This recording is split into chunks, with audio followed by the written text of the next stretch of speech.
Milona Nomunvi.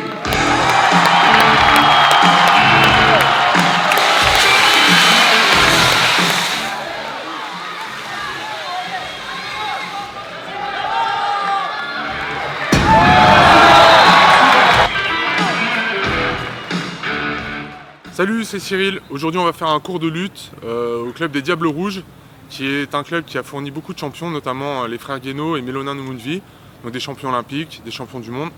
Donc suivez-moi et puis on va faire un petit cours pour voir ce que ça donne.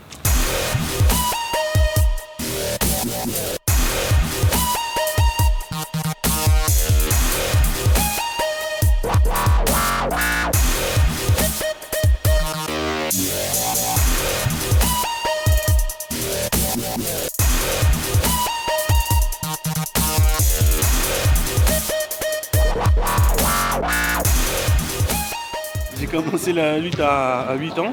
Voilà, j'aimais bien le sport de combat et en plus c'est un sport de combat où la règle c'est de ne pas faire mal à son adversaire. C'est un sport très naturel la lutte. Moi aujourd'hui j'ai un fils, quand je suis à lutte avec lui je fais de la lutte.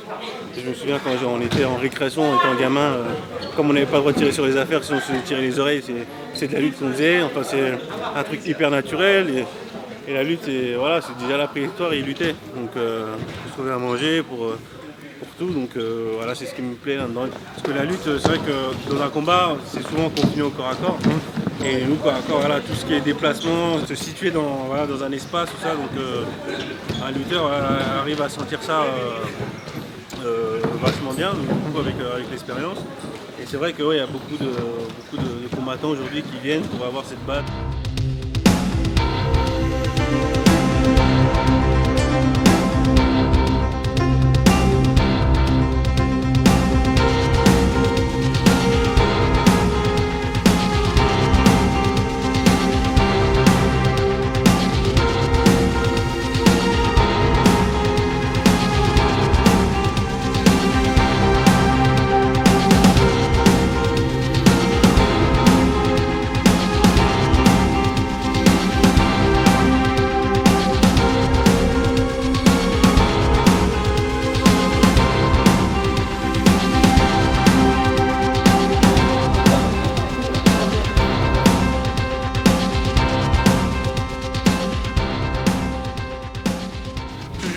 Il faut être toujours le premier à prendre le contrôle. On ne se laisse pas dominer, c'est-à-dire que c'est pas lui qui vient chercher ses contrôles. Parce que là, l'arbitre, il va vous sanctionner vous. Et là, c'est moi qui viens chercher les contrôles avant lui. Donc là, ça va être une bataille de contrôle. Ok? Ici, là j'ai mon contrôle. S'il m'attaque, regarde, voilà. Toujours vigilant là-dessus.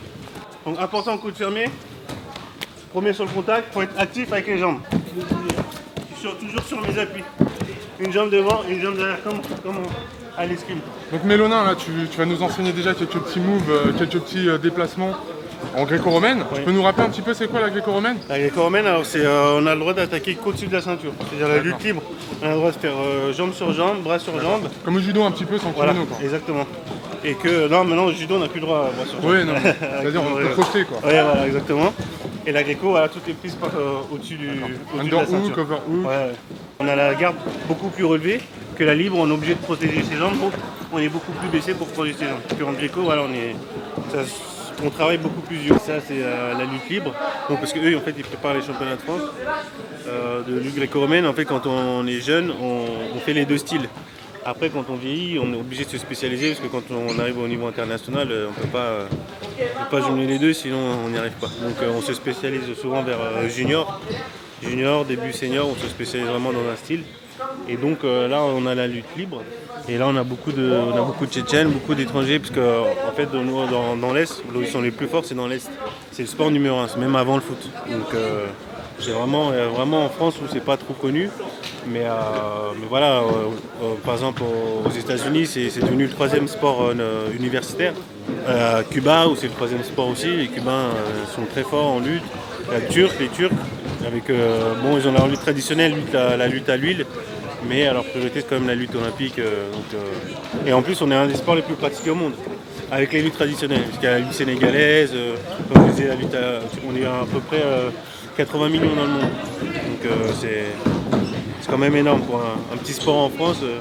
mais qui est C'est reconnu même- ailleurs. C'est même répertorié comme le premier sport de compétition qu'on peut tracer dans le temps, c'est-à-dire que c'est à 3000 avant Jésus-Christ. Historiquement, c'est Ouais. même, et parmi les Jeux Olympiques, c'était que des arts de la guerre finalement. Le lancer de javelot, c'était pour la guerre. Même le marathon, c'était une épreuve qui relevait de la guerre finalement. Et c'était le premier sport olympique. Donc on pourrait, pour simplifier un peu, dire que la lutte libre, c'est une forme de judo, en sachant qu'en judo on ne peut pas attaquer les gens, mais qu'on peut crocheter quand même avec les gens. Donc ça se rapproche un peu plus du judo sans kimono. Oui, on dit souvent qu'on est cousin du judo, hein, c'est qu'on retrouve pratiquement les mêmes prises, sauf que voilà, on n'a pas la saisie de vêtements, c'est vraiment bras sur, main sur bras, voilà, tous ces contrôles, c'est à partir de là. Faire les coudes bien vers l'intérieur. Vers l'intérieur, la tête relevée, parce que la tête baissée, l'arbitre il sanctionne, c'est un peu comme la moulinette D'accord. au judo, donc la tête relevée, parce que ça c'est une position de facilité en fait. D'accord, Et là je te tiens la tête à distance, tu vois, avec la tête. Donc voilà, la tête relevée, ici. Donc un truc tout simple, passage arrière, qui vaut 2 points. Passage arrière, je viens prendre ton poignet là, je vais coiffer ton bras et je vais tirer comme une amorce là. Ici, et viens coiffer ici, tu vois. D'accord. Et Donc, bien, il faut cherche- que- voilà. cherche à plier le bras. Voilà, ici. Mais saisis, hein, pas peur de saisir. Voilà.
Je vais essayer de le prendre par surprise.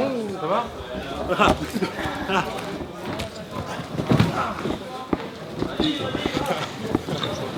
Deux points.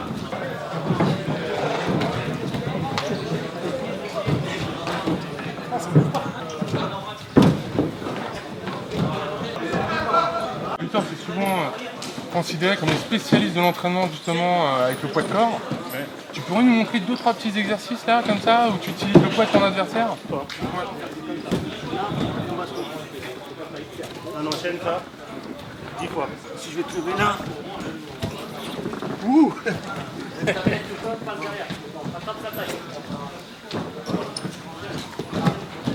Alors, ça, éventuellement, pour la préparation physique, c'est un super exercice. Oui, oui. Il n'y a pas besoin d'aller à la salle de muscu et de porter des... Exactement, parce que là on fait vraiment le poids du corps et on trouve les situations en lutte. Donc la lutte libre ça va être aussi juste des portées tout simple. Ici le dos placé.